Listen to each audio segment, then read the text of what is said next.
So my charge was to talk about educating and treating the patient with keratoconus. I'm Brandon Ayres from the Cornea Service at Wills Eye.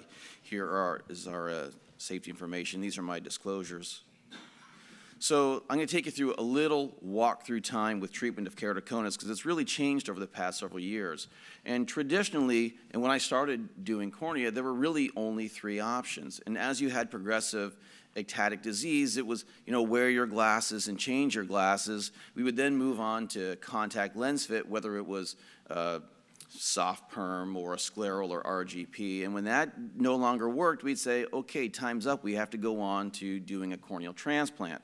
Lots of little things in between, no pressure on the eyes, don't rub the eyes, just check the pressure of the eyes. But basically, the treatment modalities were glasses contacts transplant of some sort. And that was about it, which was a little bit daunting for some patients. Around 2010, we took corneal ring segments, and that was an exciting time for a little while. We had something new that we could do. It was a Band-Aid, it was a patch, but we weren't quite sure, and we're still maybe not quite sure exactly where that fits in the treatment paradigm. But again, it was just a way to try and not do a corneal transplant or keep our patients happy in their contact lenses. And the truth is that none of these treatments do anything as far as preventing progression of disease. They are all Band-Aids or patches. And even doing corneal transplant is not necessarily a cure. We've all seen recurrent ectasia, especially at the graft-host junction of our transplant patients who've had pellucid or keratoconus. So back April 2016, we finally had to change. The FDA gave Avedro the okay to use their combined system, the KXL system, which is the riboflavin plus the UV light. FDA cleared for treatment of both ectasia and keratoconus as well as post-refractive ectasia, and it is still the only system available in the States that's FDA approved for this.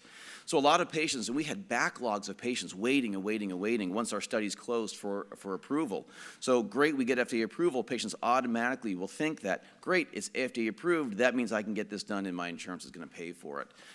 FDA approval does not equate with insurance coverage. We had to have that discussion over and over and over again with our patients. And initially, the payment model was this is a cash pay model, and that works for the physician. It doesn't always work for patients. And truth be told, when I'm thinking about this, if I was a patient with keratoconus, that would kind of irritate me, as I didn't elect for keratoconus. I didn't do this to myself. This is a real disease. I might need a transplant. How come this won't be covered for me? And it costs a lot. It costs a lot to patients to have keratoconus. Missed days of work, contact lenses, office visits. It's not inexpensive. So when patients would elect to be cross-linked, they would often say, hey, can I try and submit this to my insurance? And I can't say no, right? Sure, go ahead. So we'd write letters and they would submit to insurance. And lo and behold, we started getting some reimbursements. But the reimbursements were not necessarily fair given the amount of treatment these patients needed. But once you get reimbursement, you've got to give back anything that you collected from the patient. So it became a little bit of a problem. And other patients on the flip side would say, wow, I really think cross-linking is great, but I'm going to hold off because I just don't have the money to do it. So when it's approved, great, then I'll come in and do it. But who knows when that's going to be? And you saw several presentations, the ectasia can progress quite quickly, and to our knowledge, what's lost is lost. We can't regain that time. So we really don't want to delay these patients. Now, in some cases, the insurance carriers pretty quickly picked up on keratoconus and were able to pay, but there are several carriers who still consider this experimental, or it's not part of their protocol, or they just haven't kept up with their policies. And so they'll make up excuses and tell you why it's not covered, but they're not always true. But what is happening over the past, I'd say 6 months or so, is daily, and this slide is already out of date, and it'll be out of date tomorrow if I update it today. There are more and more insurance carriers who are changing their policies and beginning to pick up collagen cross-linking as a covered procedure on both the treatment as well as the code for the riboflavin itself. And again, I'm showing you outdated slides. Now, to try and assist patients while we're in this transition zone, Avedro has come up with a couple different programs that we can make use of, and one is their Avedro Reimbursement Customer Hub, or the ARCH program. This has been very helpful in our office, where we've got a very busy administrator trying to juggle patients, trying to get them approved for the treatment, and she can use the ARCH program for advice, as well as turning over some of the appeals to the ARCH program so they can fight on behalf of our patients. And this is also an advocacy program trying to promote promote cross-linking as something that these carriers should pay for. There's also patient assistance programs. There's one for patients who are uninsured and are unable to pay for the procedure. It allows that procedure to be covered or basically reimbursed for uninsured patients. And we have made use of all of these programs and continue to do so, and it's been very helpful at continuing cross-linking in our practice. So now we have another treatment option, and I would say that collagen cross-linking really should fit in the very early side of keratoconus treatment, as it is the only thing that's been shown to stop progression. So for me, the second I see keratoconus, I start talking to the patient about collagen cross-linking. So what do we do and how do we approach this with our patients? One, I want them to understand what's going on, so I like to show them what the cornea looks like. We'll take pictures. These are some slit lamp photos that enhances the cone shape of the cornea. I will very quickly go over what a topography is and what we're going to be looking at over the next several years to make sure they're not progressing. Now, I can't overlay the topography like I have here, but this is just a cool slide.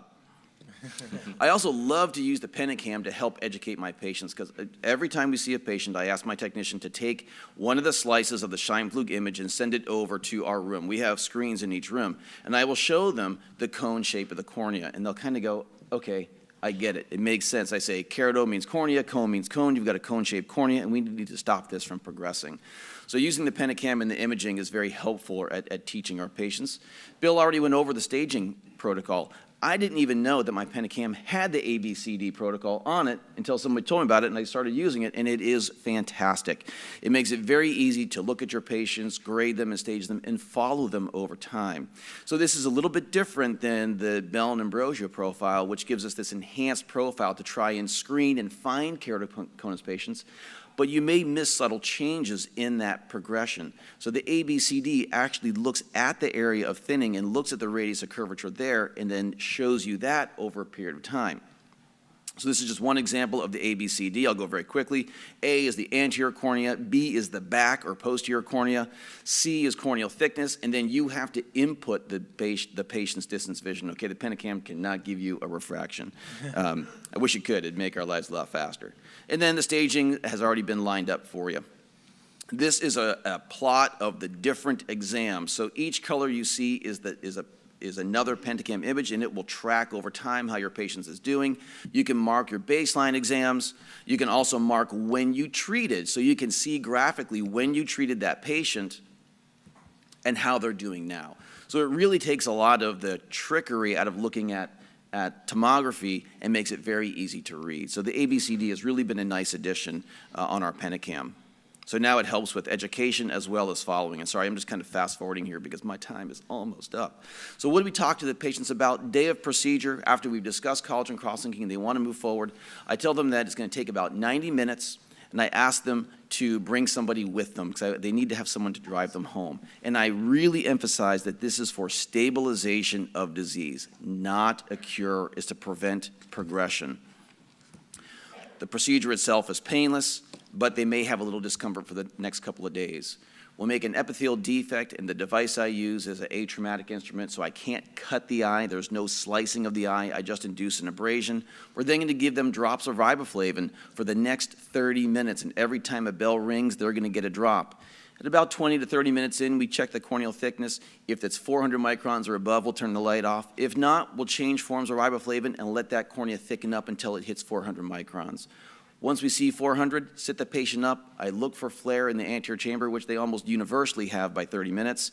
If everything is a go, we'll align our crosshairs, make sure the light's in focus, and you got to stare at this light for 30 minutes.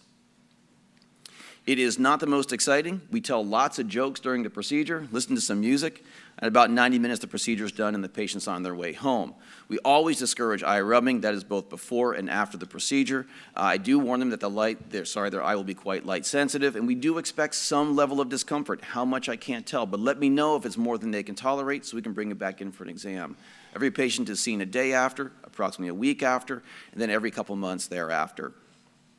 We continue with our Pentacam imaging at 1, 3, 6, 12 months, and then it depends after that.